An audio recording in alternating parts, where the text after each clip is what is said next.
What a game. Welcome to the second episode of the Poverty Canucks podcast. Wow. Antonio, your thoughts on that game last night?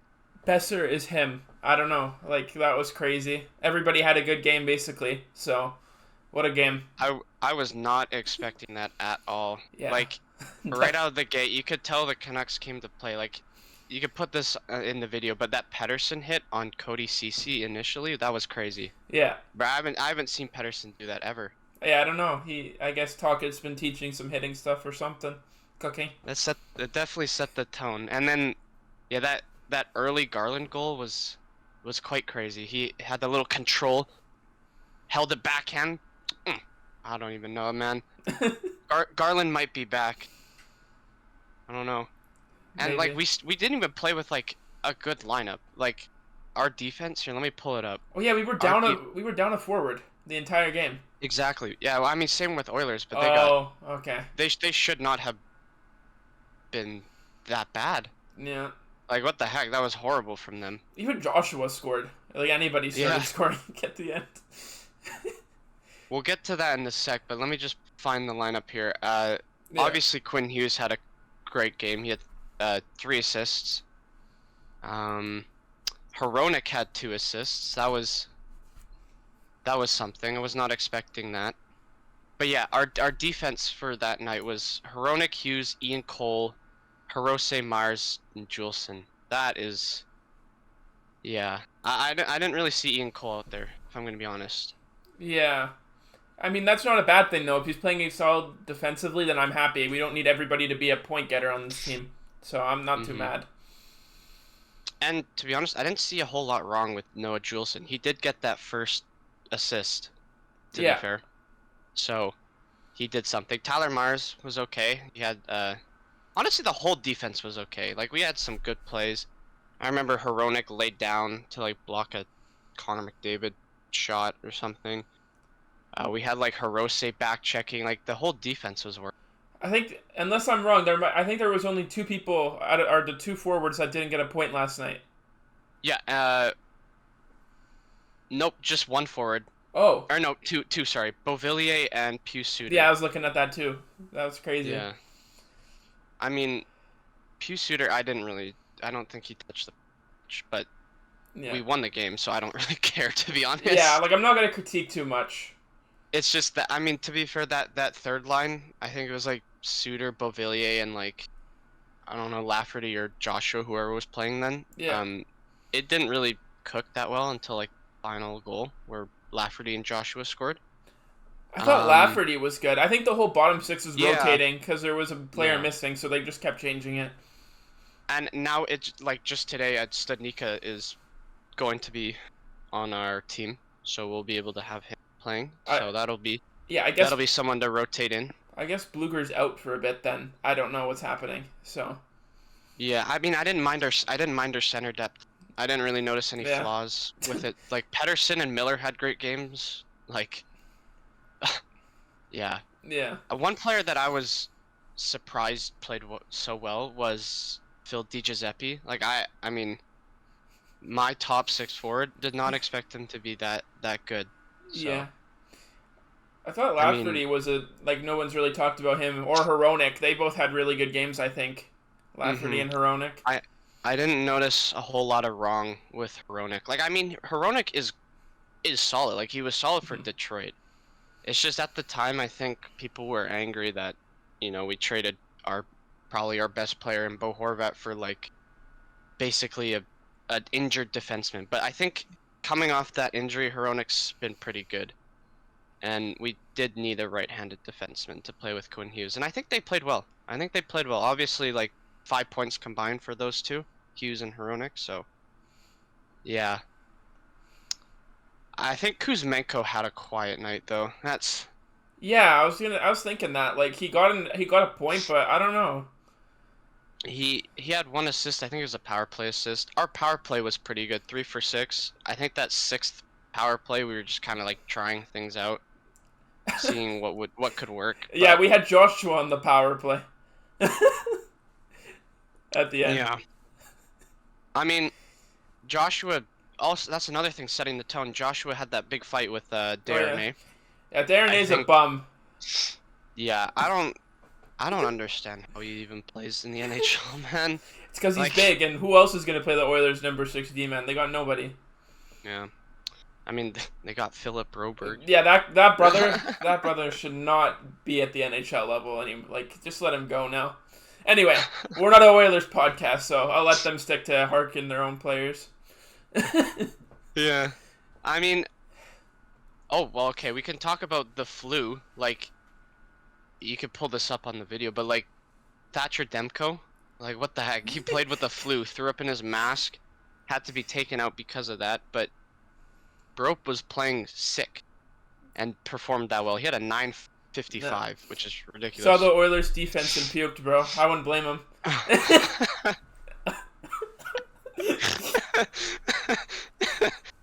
Bro saw Nurse's bald head. I looked at queasy. I looked at the highlights, and Nurse was on for like most of the first goals. Like he was on for I think a bunch of the Boeser ones. He was just kind of standing there.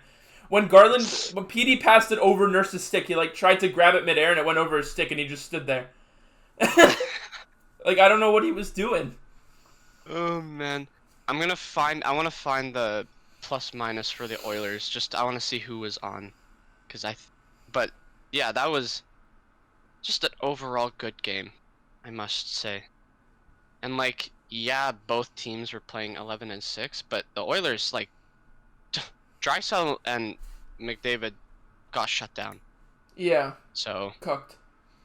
Yeah, let me check. Yeah, Evander Kane was a -4. Connor McDavid was a -3, and Bouchard was a -3. McDavid was on the ice for most of the goals. That's crazy. Wow. Yeah, I saw that too. I was surprised. Yeah. Yeah. Darnay had a 0. That's crazy. Yeah, if I'm gonna get it doesn't really matter. But if I was gonna be positive for the Oilers, it'd be probably Draisaitl. He had a good game. For the one, yeah.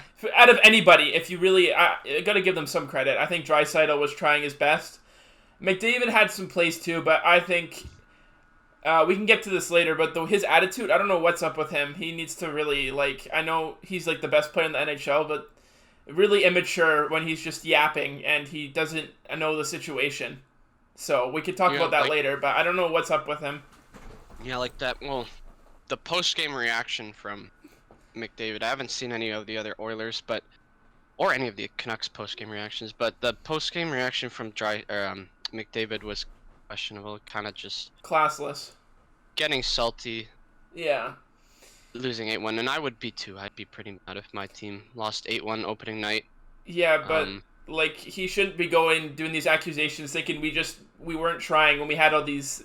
There was a reason why all these players were getting rested. Like, Petey was coming off the flu. Like, almost everybody has the flu on the team, it seems.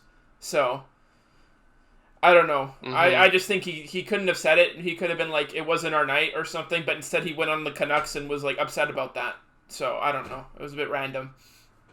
Yeah, I'm just like, looking at the type of goals that went in, like, they were snipes, too. Like, the only one that was kind of bad was that Boeser hat-trick goal. Yeah. Other than that, like, every other goal was, like, class. Like, every other goal was that good. First Boeser goal, man, that was vintage Boeser. Beautiful. Was it a toe drag release? Maybe. I'm trying to find the clip, but, like, yeah, 2 goals for Boeser was crazy. I mean, Petey had a goal, too. Like, I don't really know how that went in, but that was a bit of a floater from the point. I mean, everybody just had a pretty good game, so I'm just happy with the team. Mm-hmm. Like, usually in a game like this, Petey's the deciding factor, but I think everybody played well, so. Mm-hmm. Yeah, I'm looking at this Brock Boeser first goal. This is our 5th shot. He, like, grabbed it and kind of, like, instantly shot it. Top corner. So. Yeah. I'm glad we didn't choke a lead. Yeah. That's what at 3-0, I didn't even get excited. I waited till it was 4-0. I waited. Yeah, and then when it was 4-1, the Oilers had like a quick chance to get it to 4-2, and then if it was 4-2, I would have been concerned. Yeah, so for sure. I don't know. I've seen it before. I've seen us lose after going up. Or Yeah, last season's a bit traumatizing, but that's a good start. At least we got a win out of our first 7 games this time. mm-hmm. Yeah, honestly, we're already doing better. We are. Boeser's doing better. Miller's doing better. Like, Julesen's doing like literally everyone's doing better. Yeah. So I don't know if we talked about this in the last one, but yeah, Boeser in that Horvat spot's going to be crazy on the power play. I think, well, I just think because we did so well, like, we didn't even utilize half of our players like that. Like, no. I'll bring it up again. Like, Kuzmenko, he had 1 assist. Like, he's going to be way better than, like, he'll be needed a lot more than that last game because, I mean, everyone else was just scoring. Yeah. And when you have that depth that, like, we have right now, it's ridiculous. Like, I know it's the first game, but it's the Oilers. They have the highest cup odds, right? So yeah, something like that. if we could play like that against supposedly the best team, like, this season should be fun because we'll get, like, everyone going. And we don't even have Mikheyev, who's another top 6 forward, so. Yeah. Oh, yeah. And, I mean, he didn't have to do a whole lot, but for the shots that Demko faced, even being sick, the 22 shots or whatever, he did a very good job. He couldn't have saved that Draisaitl one. I mean, yeah, he was their best player. That was a great shot from Draisaitl. Too bad it didn't matter for them, but it was a really nice goal, to be honest. Got me fantasy points, too. So DeSmith got a shutout. Yeah, DeSmith, he was okay. I mean, he didn't have a whole lot to do at that point, but he didn't let a squeaky goal in or anything, so not too bad from him. Yeah, and, like, that's what you want out of a backup goalie. Like, I know, like, we put him in because Demko is sick, but I'm confident that DeSmith could win us games. Like, I think he's better than Martin. I think he's better than Halak. I mean, now he's better than Holtby, but Holtby in his prime was way better. But yeah, just like based like on other backup goalies that we have, I think DeSmith's a pretty good option. And the fact that we got rid of kind of like a useless top 6 forward for him, it's incredible. So, like, I don't think Pearson. I think we upgraded on Pearson by, like, playing Höglander or Bervillier or Mikheyev. Like, these guys are better than Pearson. So yeah. Is Pearson skating though? Is he playing with Montreal? Yeah, I saw him yesterday. He didn't play a whole lot, but he was playing. All I saw him do once was dump the puck in. I was watching the game. He didn't do a lot when I was watching. So did he get a point? I don't know. Maybe he did, but I didn't notice him. He had 0 shots. Oh man, yikes.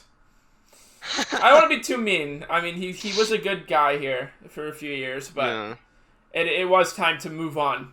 Even if he was a locker room guy, but it's time to move on. Yeah. Well, I think this season, like, I don't know, like, some of these guys are gonna have to step it up, or we should move. So. Yeah. Like, and like I mean, Boeser starting off really, really, really well with 4 goals is a good way to start it off. Like, we were saying, if he doesn't get 20 goals, we should trade him. In the last podcast, he's already like a quarter of the way to like his last goal total last year. So it's incredible. I'm just happy. Yeah, I'm happy for him, but I don't want to be too negative. But I just hope he can carry it over. But obviously, right now, I'm over the moon. I just hope he could score a few goals every few games. Like, not 4 goals a game. That's not gonna happen. But, like, 2 goals every few games or something would be great. Something like that. Well, they said it in the broadcast last night. Boeser only had 1 multi-goal game last year. Yeah. He already has 4. Yeah. So it's just incredible. I'm gonna use that word again. It's incredible. We play Oilers next again in Edmonton on Saturday to start a pretty lengthy 1, 2, 3, 5 game road trip. So, I mean, Oilers are gonna be trying to get that one back, obviously. They don't play again until that Saturday. Same with us. So, I don't know. That's gonna be a pretty big game. Yeah. There's gonna be a lot of NHL action that day. should be quite fun. Yeah, I think the Oilers, I mean, I predicted them to win the last one, but I think I'm going to do it again. I think they'd win this one. I mean, if they let that slide 2 games in a row, that's more of a thing for them. But I think they're going to go out on the power play or something. They'll go crazy. Because that happened in 2021. We beat them the first game, then McDavid the next game, he went crazy. He went like 4 goals or something. So, yeah. Well, we were quite disciplined, and we shut pretty much everyone down last night. Yeah. Really well. I think we took 4 penalties? Or something, and they were all in like the second period. Yeah, that second was like that was the only negative, is when it was 4-0 for a few minutes, we were really like playing scared. That was, I mean, we scored 3 goals. But we scored. I was just saying, like, I'm trying to critique very small things. It's like when they scored their first, I was a bit anxious there, like you said earlier, I think. But I mean, it's really hard to critique anything when you win 8-1. You have to really think about it. So. Yeah, like, I mean, I don't really have any... I didn't really notice anyone playing bad, to be honest. Like, I didn't really see any poor dump and chase attempts or, like, any fail clearing the puck. Like, Myers was clearing the puck, right? Like, last season he was definitely not doing that. No. I was seeing pretty much everyone working, so... It's just... This is definitely a better team than last year, I think. But I think our defense, once we get Carson Soucy back, I think we'll just be better. Yeah. Which is ridiculous. Like, I don't know how you can be better than 8-1. And like, this is worrying for the Oilers, though. Yeah, that's what I was trying to say. Their 2 goalies both had 750s. Not even the 4 goalies. goals on 16 shots. Their defense without Ekholm is like a lost puppy. Like, it was bad. Yeah. Bouchard, buddy, like you need Ekholm so bad. It was bad. Like, him and Nurse were the most disappointing, and they're supposed to be the best D-men on that team. So. I didn't even notice half of the Oilers. So. Maybe if they had Ekholm, they would have had a different game, but you can't rely on one defender. Except if you're the Canucks, you rely on Quinn Hughes, but well, it's not about us. Didn't. Yeah, I know. I don't talk about, but we're talking about the Oilers here, and they need to like not rely on Ekholm. They have Nurse and Bouchard. They should be fine. Like, I don't know. Yeah, I mean, Bouchard is that next defender that's supposed to be like quite good for them. Yeah. It's supposed to be their star. And I think when you get clowned like that, 8-1, it's crazy. Yeah. And I don't know, you could put this on the video. There's a fight in the Rogers Arena.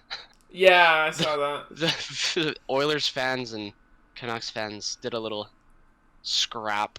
And like, honestly, like, get out of our arena. Like, yeah, why? There's a whole lot of Oilers fans. Like, I was leaving my university and I saw a person in an Oilers jersey. I hope I see that lady again so I can just be like, you were wrong, ma'am. Take that off. Like, get out of here. I don't know. I don't know if it says more about Vancouver being like a bandwagon city or Edmonton just being that loyal to come out here, but no matter what, we still won in the end, and they got, I don't know, they got clowned, I guess you could call it. So they fully got clowned. I haven't seen any interviews yet, but I mean, yeah, I just saw McDavid's because I thought when I read that I was like, no way he actually went and did that, and then I saw it on TikTok this morning. I'm like, what's he yapping about? Like, I know he's the best player in the league, but like, what are you complaining about? Your team couldn't get anything going, and you're complaining about the Canucks pulling their goalie because he has the flu. Like, huh? Like, that's so random. I'm just looking at some of these Oilers comments. Yeah, a bunch of the Oilers fans are like, Brock-Besser could score 300 goals and you're still not making the playoffs. Like, okay, it's one game in. Like, I don't know. Let's see. Let's talk at 30 games played and we'll see. Yeah, like, Someone commented, I thought this season was supposed to be different. Oilers fan crying emoji. Yeah, Oilers fans. Yeah, there's that whatever that guy's meme account is on Instagram. That guy's so annoying, man. This guy on Twitter said, "Imagine only needing the best player in the world, Connor McDavid, to win 25 grand. He bet he bet Pasternak, Bedard, Stützle, Matthews, Kyle Connor, McDavid, and Rantanen to score. Everyone scored last night except for McDavid." Yeah. And yeah, I'm happy we did that because we shut that man down. Yeah, should have bet on Boeser. Probably would have got him more money too, or whatever. And if you guys go on the brand new Poverty Canucks TikTok, there is a TikTok about Brock Boeser's night. There you go. Mm-hmm. Self promo. Yes, sir. New social media. Make sure you follow the Twitter and the TikTok. We'll work to get the Twitter more active. Hopefully Alex can take that over or something. I mean, I'm trying, but it's kind of hard. It is, yeah. I don't know how to use Twitter. I don't use it. Alex does, but I don't know. Anyway, that's our own thing. We can no more yapping about Twitter. Well, I mean, I what I do is I just comment, get likes through that. But the TikTok is the move. TikTok is definitely the move to grow anything. Yeah, I'm just familiar with TikTok trends, so I put that audio that I knew was popular, and then I put the Brock Boeser low quality photo of he had these little winning goals, and then people liked it. So, except there's always those one or two Oilers fans that are butthurt, and they're like, "Oh, we won't make the playoffs. Why are you talking?" Like, okay, sorry that I'm appreciating Brock Boeser's 4-goal night, and didn't even mention the score, by the way. Yeah. So. All these comments are everyone in the Canucks comment section is all happy. Yeah. Haven't felt this way since 2011. I haven't felt this way since the 2019 home opener, which I was there for. Yeah, you actually went to that. I don't remember where I was, but I don't think I watched that game, to be honest. I think I was out. This game really reminded me of that, but it's one game in, so I'm not going to say it's the same as that season. But if the home opener felt the same. So I just hope we can build off of this, and it wasn't just a one game and then we go lose the next 6. So I'm going to keep it pretty tame. So I just found this crazy tweet. Oh. I'm going to repost it on Poverty Canucks Twitter. Guess I'll try to get a screenshot of that later if I remember. Editing note, I guess. It's just like a quote thing. It's Arsenal Fan TV. It's like celebrating this gigantic W with some little ginger C word. Oh, maybe not. Yeah, maybe not then. Oh man, that's unreal. And then someone saying Lafferty's going to be a fan favorite. I think he had a pretty good game. He might have been the most. He might have been the underrated. Might have been the underrated guy of the night. So. Yeah. Yeah. To be honest, I might have said on the last podcast, don't quote me that I said that. I think I said we didn't need him, or we both did. I don't know. Maybe it was just me. But, yeah, that might have been wrong. Maybe we did need him. This is why you watch the games before yapping like I did. My bad. So, one more make sure you guys follow us on Twitter and TikTok. Hopefully we can get some more type of videos going. This will be obviously posted to YouTube, so if you like it, hit subscribe, leave a comment, whether you like it or not. Yeah, just hopefully we get some more content. We don't just want to do podcasts; we want to do other stuff like vlogs or Canucks videos. But yeah, thank you for watching, and we'll see you in another episode. Thank you guys.